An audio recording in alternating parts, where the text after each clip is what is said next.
Following the International AIDS Conference last week, there's still much talk about lenacapavir. This is a twice-yearly injection that activists say is critical in the fight against HIV. Availability is now the big issue. Professor Linda-Gail Bekker, UCT Desmond Tutu HIV Center Deputy Director, joins us now to discuss this further. Good evening, Professor. Thank you very much for joining us on The Full View. Now, many HIV activists are quite excited about this finding. You have actually been quoted as saying this jab holds the promise of a significant shift in the global fight against HIV/AIDS. Talk to us about this.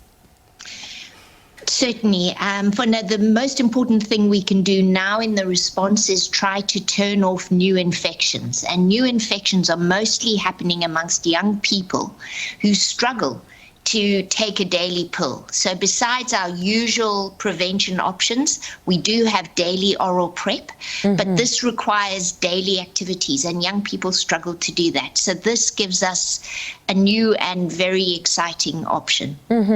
Let's just delve deeper into the struggles thereof, because when we're talking about that PrEP, it's the pre-exposure prophylaxis, or Truvada as many would know it. It was introduced exactly to do what this injection was doing. You're saying that the reason it hasn't yielded very positive results is because most people that are not infected would not want to take a pill every single day. Yeah, I think it's that old adage that if you're not sick, you may not want to take pills. And the thing with young people who are preventing HIV is they feel very strong and invincible. That, first of all, just getting their heads around taking a pill every day, and then secondly, remembering to include it in their daily lives is challenging. And so we find young people start, but they stop after a few weeks or months, and this is when we see breakthrough infection again. And then the accessibility thereof, because for us as journalists who followed the first trial for PrEP and continued to report on it until it reached pharmacies, we still would find ourselves in a situation where we would be engaging with people who didn't have a clue that there was this pre-exposure prophylaxis. So would you say it was accessible enough, or there was enough communication around a drug that was preventing contracting HIV? I think like any new intervention, it needs real demand creation, and I'm not sure we really have done that. If you compare what we did during COVID to get people to be vaccinated, we have done nothing on that scale, despite the fact that we are a country that has the biggest HIV problem in the world.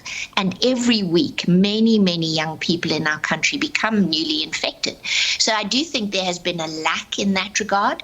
But when we actually do offer it to young people, we see in our programs that there's acceptance and uptake, but quite soon that falls off. And I think that is just about doing something daily when you're young and you've got a lot going on in your life.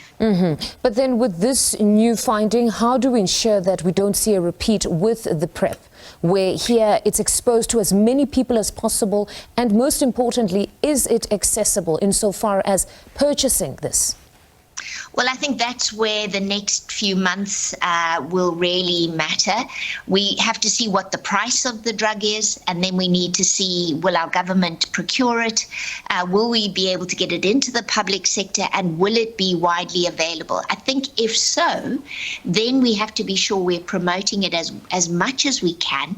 And the wonderful thing is now young people really only have to make a decision twice every year to go in and have the injection. So it really does unburden the user. Hopefully it unburdens the health system as well. And we really hope that, South Africa takes advantage of this. And then to the drug itself, let's talk about its efficacy. I was watching an interview where one doctor stated that for him it was quite 100%. It seemed that when tested, especially in the country, a number of people, especially in Ghana as well, that none of them contracted the virus. Yes, so the phase 3 trial is actually Uganda, not Ghana. It was in Uganda and South Africa. Yeah, so 2 countries, 28 sites involving 5,000 women aged 16 to 25. We found no infections in the arm that it was a randomized controlled trial. The women who were assigned to the lenacapavir arm, they did not experience a single infection over the it was a median of 1 year of follow-up, so, not long. But for ethical reasons, our DSMB met and decided that it was just such a stark contrast with oral PrEP that the study needed to stop its randomized phase and now offer the injectable to all of the participants. So we're in the process of doing that at this moment. And then side effects, did any of them experience side effects? Because most people are still quite apprehensive if they have no disease to be taking any form of medication. So I'm sure many of them are keen to know about the side effects. You're absolutely right. When we're giving something to healthy young people, we definitely don't want to cause problems. It's a very clean drug in that case. Of course, it's a needle. It's an injection. So people did describe what we call injection site reactions, and that included pain, to a certain extent, a little nodule, because when you inject the volume of medication, it sits just under the skin. And then over time, that dissolves out. So initially, people could feel the little nodule, not always, but in some people. And then, of course, even the pain dissipated over time. So that probably is the thing people need to get over the most is the fact that it's a needle and there's some pain associated. So, Professor, when do we expect a rollout? What is the phase now? Where are we? So we finished the phase 3 in young cisgender women. There is a large trial underway in the world, including here in South Africa, among cisgender men, transgender women and transgender men, non-binary people who have sex with other men. This is another very important sort of set of populations who are at risk of HIV acquisition. When that trial reads out, and we hope that is before the end of the year, the results of both trials will be needed to be put in front of the FDA, SABC, and the Uganda regulators and other regulators around the world. And then once we have licensure, of course, the important work starts to try and get the voluntary licenses to generic companies, because it is then that we'll see the price come down.